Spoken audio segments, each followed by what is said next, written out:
Alrighty, we're gonna get started in just a second, everybody. Just gonna open up a nice bubbly or a Waterloo, I think is what the sparkling water is called.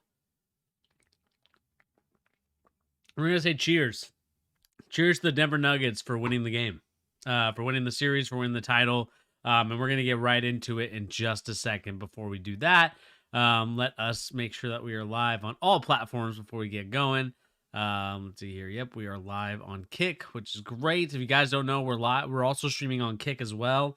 I'll leave a link in the live chat so you guys can check it out if you guys want to check out Kick. Let me see if I can get. Let's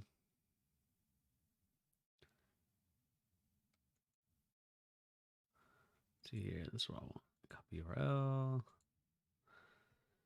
If you guys want to go on to Kick, we also have a Kick that should be posting up in the chat. So yeah, go check that out if you guys are interested in watching the Charge on Kick. Again, not recommended, but it's obviously another place to check out the content as we're trying to grow into doing a lot of different things. And you know, the Kick is definitely one of those platforms that I can foresee Pete and I and Brad and anyone else who joins the channel as commentators getting on this stream and you know, talk about stuff here on the Charge. So without further ado, let us get right into it. Just really quick, I was checking for any NBA news or rumors, but there was obviously nothing. So let us get started with the Denver Nuggets beating the Miami Heat 94-89 in what was kind of a lackluster game number 5. You know, it seemed like both teams were tired. It seemed like both teams were just trying to battle it out. Clearly, the Denver Nuggets could sense that the writing was on the wall, and the Miami Heat could sense it at times too. You know, the one thing that I'm a little disappointed in, and we'll get a little bit more into the Heat in just a second. And before we do any of this, I forgot to mention, please remember to hit that like, share, and subscribe button if you're new to the channel. Again, all that stuff helps out the channel tremendously. It helps people know that you're interested in watching the Charge, watching us talk about NBA news and rumors and basketball opinions, and getting into more of the content that we will be talking about, NBA draft lottery picks, and talking about the prospects as well. That stream is coming up relatively soon, so be on the lookout for that stream. And, you know, definitely be on the lookout for a lot of other stuff that we'll talk about here on the Charge. But like I said, please remember to hit that like, share, and subscribe, and share this channel with people that are basketball enthusiasts, because that's how this channel grows and develops. So, without further ado, like I said, let's get right into it. Right here, right now, the Denver Nuggets are NBA champions. You know, I thought that this was a game you could clearly see that was just who is going to will this game to a victory, right? Because both teams did not shoot the three-point shot very well.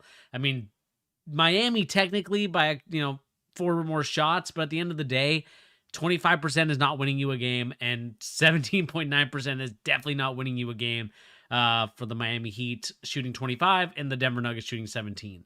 What it really came down to for me personally, and, you know, looking at the free throws too, I mean, free throws, you would have thought, okay, Miami has this in the bag. But here's the biggest issue. Sean, I see you in the chat, man. Salute to you. Kings got next. We'll see, man. We'll see. Depends on who they add in the offseason. But this was definitely not the Denver Nuggets' best game. I mean, Jamal Murray did not play particularly well. 14 points tonight, but he had 8 rebounds and 8 assists, which was, you know, going to even out a little bit of his scoring load that he was missing. Jokic with a 28, he had 16 boards and 4 assists. You know, definitely quiet on the assist end. And I just think that it was kind of one of those games that was whoever was just going to will this game to the victory was going to do it. And this was honestly an opportunity for the Miami Heat to come in and take this victory, because this whole team did not play well at all. Like, I think the Denver Nuggets kind of got lucky in tonight's game, if I'm being frank with you guys, because they really didn't score particularly well. And we'll talk about who the scoring issue were for the Miami Heat. But this was not a good night. You know, Michael Porter Jr. finally had a decent performance tonight, 16 points.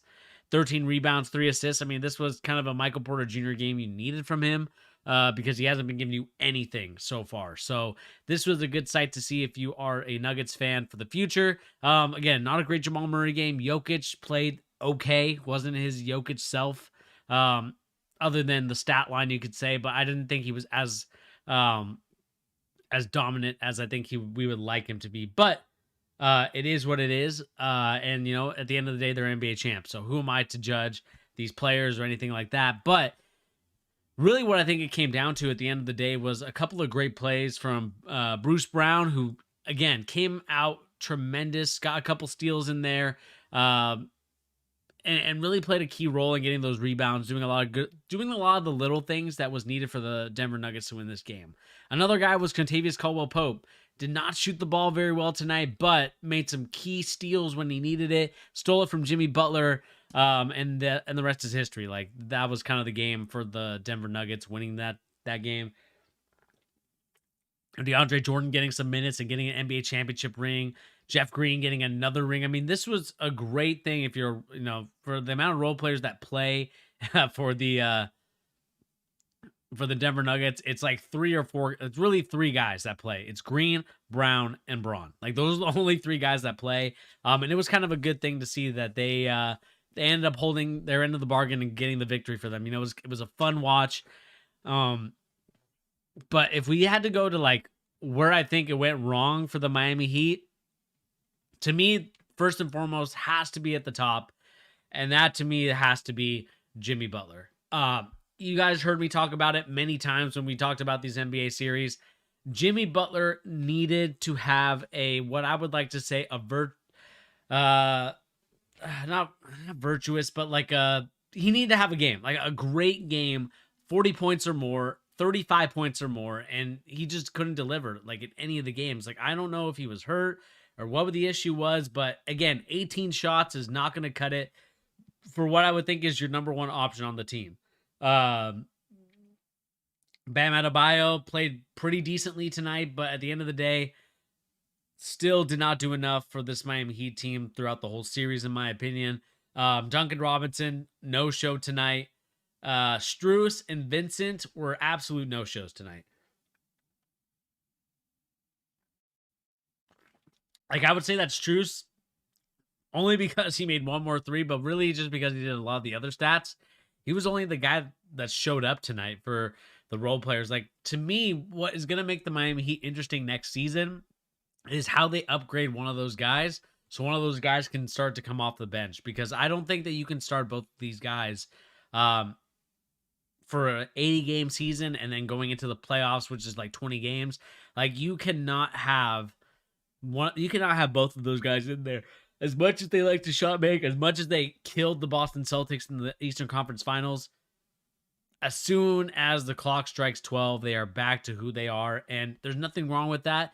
I think they're really good players, but you just can't have 2 of them, because to me, they fill similar roles. Shooters and kind of guys that move around and get off-ball cuts, and that's how they get the basket. And again, that's great opportunities for them to score, great opportunities for them to get to the rim and attack.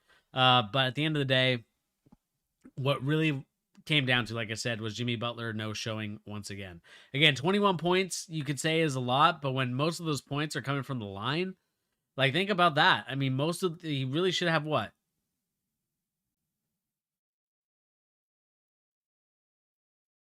Like 11 points or something like that. I mean, that to me is a no-go. Like, the fact that you got 9 points from the free throw line has to be a little bit of a concern if you are the Miami Heat moving forward, because whether it's the ankle, whether it's an injury bug, like, there is no possible way that Jimmy Butler should only have 21 points in a game, in a must-win game, to send your team back to Miami with a down 3-2. Like, you've got to do better than that. And I don't know if he was hurt or what the deal was, but if I am the Miami Heat, we need to start looking at another option, because again, I love Jimmy Butler. I think he's a great player. I think his story is great, but there has to be a reason why a lot of these teams, I wouldn't say gave up on him, but definitely moved on from him relatively soon. Like, got themes I'm thinking about, like the Timberwolves. I know that there was beef with those 2 guys. You could also look at the 76ers. They got rid of him for Tobias Harris. Like, I think that was probably a big mistake. But a lot of these teams got rid of Jimmy Butler, and a lot of them got rid of him. Like, whether you agree with the Chicago got rid of him, like, whether you agree with it or not, like like I said, Jimmy Butler's a great player. He's a good player. But like I said, it has to be a bit of a concern that this is now like 4 or 5 games in a row where Jimmy Butler just couldn't manage whatever injury he had going on, whatever was going on with his body in a playoff series. In the games that mattered the most, he didn't show up. He disappeared. He was the Avatar, the Last Airbender. Like, he just didn't show up. And again, like, I don't want to discredit the Denver Nuggets because they obviously played a tremendous game. Their offense, the pace that they play with, obviously once the second half started, they kicked into high gear. Jokic was wheeling and dealing. Jamal Murray was more wheeling and dealing because they were still continuing, at least at times, the trap where they were trying to get 2 guys to the ball for Murray. But Murray's too good, man. Like, I know that you were just trying to do something, but I just don't know what you were trying to do there. Like, I would love to, like, really have a chalk talk with Eric Spoelstra and, like, talk about it, because I'm trying to figure out, like, they obviously know the weaknesses and the strengths of these guys a lot better than we do as fans. And I was just kind of curious to see, like, what his strategy or what he was thinking about with it, because I just felt like it was kind of one of those things that Mike Malone seemed to just be of one step faster, one step quicker than I would say Eric Spoelstra in adjusting. And I think Eric Spoelstra adjusted this final game. And I don't know if that was just a sign of giving up and just saying, hey, we're just going to go with what we got.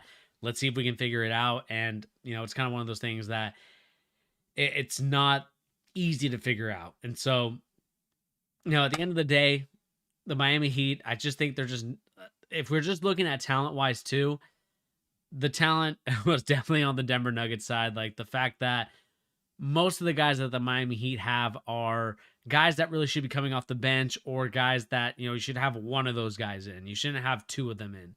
And because the Denver Nuggets were so long, they were so athletic, it's easy to get in the passing lanes. It's easy to disrupt the drives that the Miami Heat are trying to do, especially with Jimmy Butler. I mean, that could be another reason too. Jimmy Butler didn't really get off a lot of layups, didn't really get off a lot of shots. Because they were so long and athletic. Like, Jimmy Butler couldn't do his old school game, going off 2, finishing around the rim, finishing with a tough shot. Like, a lot of his shots were deterred, and there was a reason why he passed out of them. And so, the Denver Nuggets really, like I said, defensively did a great job covering that. Bam Adebayo didn't really do much damage. Like, you probably want Bam Adebayo shooting 9 for 20 if you're the Denver Nuggets. Again, it's kind of one of those things where I would rather have him take those shots than getting Vincent some more shots, Drew some more shots, and obviously Duncan Robinson some more shots. And so by doing that, and even Caleb Martin too, like, Caleb Martin played okay tonight but didn't play his best. Like, that's another guy where you're like, okay, that's another situation where you could just be like, you know what, those shots that could go to Caleb Martin. But if you get Bam Adebayo to shoot those shots, I think you're in a much better position, especially because they're going to be tough shots that he normally doesn't hit. Like, to me, he's a kind of the equivalent of DeAndre Ayton, and this is no disrespect to Bam Adebayo, because defensively I think he's a beast, does a lot of things really well. But if we're keeping it real, like, he needs to be scoring over some of these smaller defenders. Like, they're, when you're 6'9", 6'8", and you got a 6'5", 6'6" guy on you, like, you have to score that, especially if it's a guard. Like, you can't be missing those shots. And I know I'm nitpicking a lot from the previous game, but it definitely shows itself in a lot of these games. And again, like I said, the 3-point shooting just turned right into pumpkins for this whole team. Kyle Lowry played okay tonight, probably his best game. And yeah, I don't foresee Kyle Lowry playing a lot more years, because I think his body is also done. There's a reason why he's also coming off the bench and not starting. Like, Gabe Vincent and Mike Strus, like, you can't tell me back in his prime that Kyle Lowry isn't starting, or even a couple years ago he wasn't starting. So, yeah, I mean, at the end of the day, you got to tip your hat off to the Denver Nuggets again. Aaron Gordon played not great this game, but had a lot of the role players had their games, right? Tonight was the Michael Porter Jr. game. Tonight was the Bruce Brown, and really just, like, defensively, the role players stepped up tonight for the Denver Nuggets. This, like I said, this wasn't the Jamal Murray night. This wasn't the Jokic. I mean, it was Jokic's night, but it was kind of one of those things where, usually Jamal Murray shows up a little bit, but he didn't show up tonight. And, again, he showed up in the categories and the stuff that mattered. Rebounds, assists, and did a lot of good things out there besides scoring, which he normally does. And so, obviously if Jamal Murray scores as normal, excuse me, they're obviously winning this game in a blowout. So, it just made a little bit of an easier decision. And like I said, like the Miami Heat needed to take advantage of the Denver Nuggets and the fact that they were just a little step slow today. They just didn't move as well as they used to. And so that's also a bit of a concern if you are, like I said, the Miami Heat moving forward, because you got to decide with a lot of these guys on your roster, are you keeping them or are you getting rid of them? Because a lot of them are just on 1-year deals, or maybe they have 2 years left. But with the new CBA, I think a lot of those guys are probably going to get paid just a little bit. And also curious to see if the pay scale goes down even more, because I could definitely see the NBA owners looking to not pay these guys, not because they don't want to pay them, but just because I feel like they're looking to cheap out in some sense. If I'm keeping it frank. So, like I said, let me know in the comment section down below. What do you guys make of the Denver Nuggets and the Miami Heat tonight? Jokic winning the MVP, well deserved. I think Pete and I kind of want to do a segment where we kind of go over who would be the MVP if the postseason mattered. Like, would it still be guys that are in the regular season, or would it be guys that are in the postseason?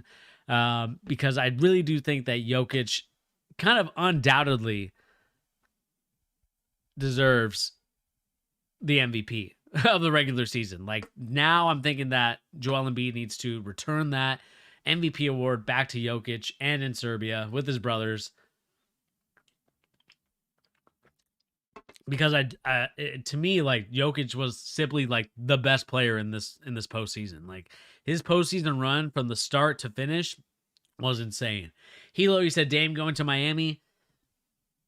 They need something, man. Like, we can't have Jimmy Butler being the bridesmaid but never the bride, right? It's kind of feeling like that right now with Jimmy Butler. Again, Jimmy Butler, a great player. Don't want to discredit him at all, but it really does feel like he's the bridesmaid currently of the NBA. Getting so close 2 times now, one against the LA Lakers and one against the Denver Nuggets. But from the jump, you could tell it was just a mismatch, Pete. Like, it was kind of one of those things like we talked about before. Like, Jimmy Butler needed to have one of those games that was going to be jaw dropping. And really, I think the trolling is what you needed from Jimmy Butler this series. Like, I just felt like Jimmy Butler, I don't know if he felt like he was the weaker opponent in this series or what it was, but we didn't really get any trolling. We didn't really get any memeable moments from Jimmy Butler this time around. I know that I don't know if that's kind of a situation thing, but I don't know, man. It is tough for Jimmy Butler to do all the meme stuff and just doesn't do it when I don't know. I just think that they probably needed a little bit of that spark to get them through the hump. But I don't know if it's the Denver Nuggets and that's kind of one of those things that doesn't faze them, but who knows? Let's see here. You said Jokic had an all-time fast season. That was top 5 in the last 15 years, type of level he was at. I totally agree. Like, I do think that Jokic had one of the best postseasons in the NBA history. Maybe not the best, but one of the best, because the stats he was putting up, the points, the rebounds, he was top 1 in all categories. And again, as a center, we have the stereotype of a center. Scoring a lot of points, getting a lot of rebounds, but what else is he doing? But Jokic does it all. Assists, rebounds, points. Like, Jokic just is a triple, to have a cliche, he's a triple threat player. Like, he clearly plays the game on all 3 levels, like, can score, can pass, can rebound, and push the ball up himself. The offense is ran for him. He's doing a lot of great things, and that's something that, again, a lot of the teams are going to try to find their Jokic this offseason. They're going to try to find their Jokic's somewhere in the draft. They're going to probably try to go to Serbia to try to find their Jokic, but the thing that makes guys like Steph Curry and Jokic and LeBron so hard is that there's no one like them. Like, you could even have those guys light, like a version of them that's a light version. Like, it's hard to find. Like, I think maybe Sabonis could be the closest to a Jokic, but Sabonis doesn't Sabonis doesn't have the footwork that Jokic does. And if there's one thing, Sean, if you're still watching the stream, that I would love for Sabonis to do is to go learn under Sabonis to learn under Jokic and learn the footwork. Because I just feel like a lot of times you're seeing like a not really great footwork, I would say, for me, for what what they needed in that series against the Warriors. So that's something that I would like to see the Kings kind of pursue, is getting Sabonis to go and learn under Jokic. But we'll see if that happens or not. But yeah. I mean, it's kind of one of those things that's a little crazy to think about. That the Denver Nuggets, a team that I think a lot of people a couple years back would have said, I don't know about this team, right? Jokic, like, what can he really do something? This team wasn't the same without Gary Harris. Like they didn't really add any pieces. Like, Kentavious Caldwell-Pope really the right and really quick, I want to shout out Kentavious Caldwell-Pope. We need to give this guy his respect. This guy absolutely balled out this past season. And really what it means to me is that I think the Lakers, not to bring them back in, because I know that people are going to get tired of that conversation, but they should have never made that trade. KCP is a game changer out there. And he was a game changer out there tonight. I mean, 2 steals, a clutch steal against Jimmy Butler, anticipating what Jimmy Butler was going to do, read it like the scouting report, read it like a book, and just pick 6 that. If he wanted to, he probably could have went all the way for a touchdown, obviously scoring 2 points. But, NBA Finals, you got to hold on to it. But, I mean, that to me is like one of the ultimate Hellcat plays that we like to see from KCP. I mean, again, 2-time now NBA champion. KCP, like, we got to give this guy his respect, because I just, to me, he did a lot of the little things that you're asking for. Bruce Brown, another guy, you shout out to him, salute to him. A lot of people made fun of him a year ago. Obviously in that playoff series against the Boston Celtics, like, everyone was making fun of him, and he absolutely showed out tonight. And to me, he goes from looking like what we call a class clown to an NBA champion, someone that you want on your damn team. Like, he does everything the right way, and he will probably get a nice little hefty payday. I don't know what his contract situation is. I don't know if he signed with the Denver Nuggets, but man, he is a fun watch, and I hope that we get to see Bruce Brown a little bit more in the rotation for the Denver Nuggets. Like, there was a reason why his minutes kept increasing. And Braun played really well too. He played his role, did a lot of little things, 2 for 4, 3 for 6 from the free throw line. Like, again, not going to be overly out there, but still did a lot of good things out there on the court, especially he had that game where he went off. And so you obviously need one of those type of guys on your team. But yeah, I mean, there's not really else much to talk about. Again, like, we can talk about the offense, we can talk about the defense, we can talk a lot about the stuff, but at the end of the day, the Miami Heat were just no match for the Denver Nuggets. The Denver Nuggets were clearly a class above all the rest in the NBA. They, to me, felt like the best team. Like, when we made our predictions, I had them going against the Lakers. And really, what it boiled down to me was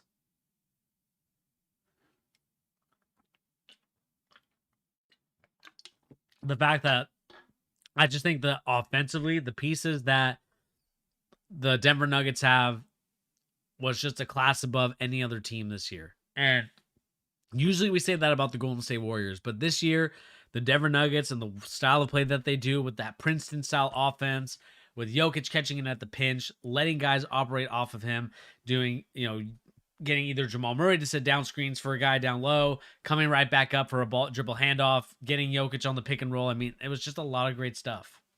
And it was just fun to watch. It was fun to see. And I hope that anybody that was watching tonight kind of sees the love that those two guys have for each other with Jokic and Murray.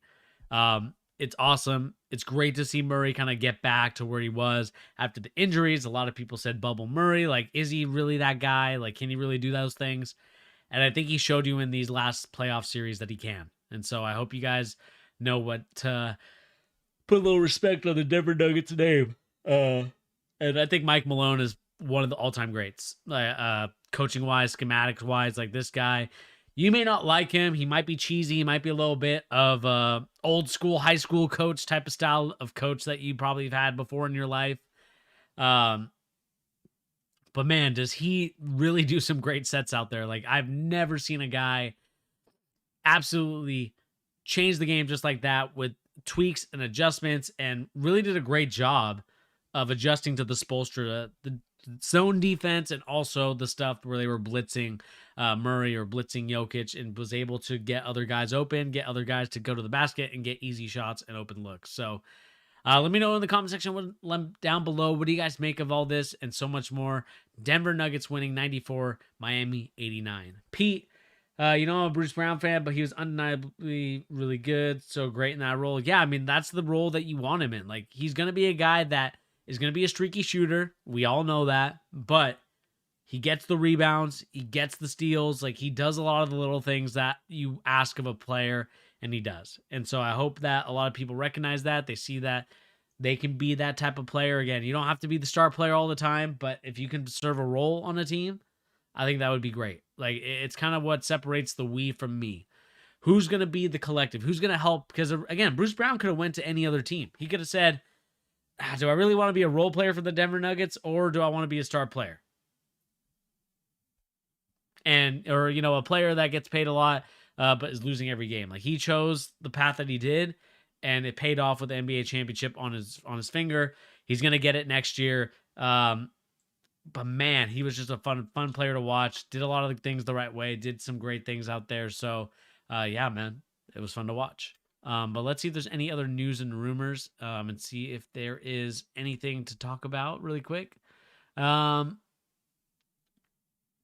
The only other thing is the Pelicans trying to move up for Scoot Henderson. I see that's kind of been the team that it's really the player that a lot of people are trying to go for right now. I think Pete and I will go more into that story and a little bit more into everything here, but you know, we'll see what the Pelicans can do, because you know, the Blazers are probably the most realistic team that they could trade for. You know, I think that they would, you know, this could be an opportunity for the Blazers to see what pieces that the Pelicans can see, and even the Blazers can see what pieces they want in there. Because, you know, could you want a Brandon Ingram for Damian Lillard? Could you want, I don't know about Zion Williamson. He's got a lot of issues that we'll talk about in the weekend. But again, another guy that some people might be going after. Who knows? But let me know in the comment section down below, what do you guys make of all this and so much more. I think we'll save this one for next week. I do apologize that I am not going to be streaming very long. Probably just going to stream for another minute. Super tired. Wanting to get a little rest. And get ready for the week, because we got a lot of basketball for my coaching stuff. So it's gonna be a lot of fun to watch. And let me know in the comment section down below. Are you guys excited about where the NBA is heading with the new CBA? Again, Pete is gonna come on to talk about it. But this could be the end of super teams as far as we know it. The Denver Nuggets might be the last super team out there, just because of the trades, just because, you know, they have the contracts there. But as soon as those contracts are up and there's more money to be spent, you could definitely see that being an issue in the future. So again, let me know in the comment section down below. Will the Nuggets win again next year? Are you excited if you're a Nuggets fan? And let me know in the comment section down below. Who was your MVP? Was it Jamal Murray? Was it Jokic? I would love to know what you guys think in the comment section down below. But anyway, guys, like I said, my name is Bernie. Thank you once again for tuning in to The Charge. We'll catch everybody in the next episode. Please remember to hit that like, share, and subscribe. Russ, I'm tired, man. I'm ready to go to sleep. And we'll catch everybody on the next episode of The Charge. Anyway, guys, have a good night. Peace out. And congrats to the 2023 NBA champions, the Denver Nuggets, and Finals MVP, Nikola Jokic, Chicken Nugget, as we like to call him here on the channel. Doing a great thing out there. See everybody on the next stream, where we'll finally be going into officially the off season of the NBA. So much fun this whole season. Let us know in the comment section down below what was your favorite part, and we'll catch everybody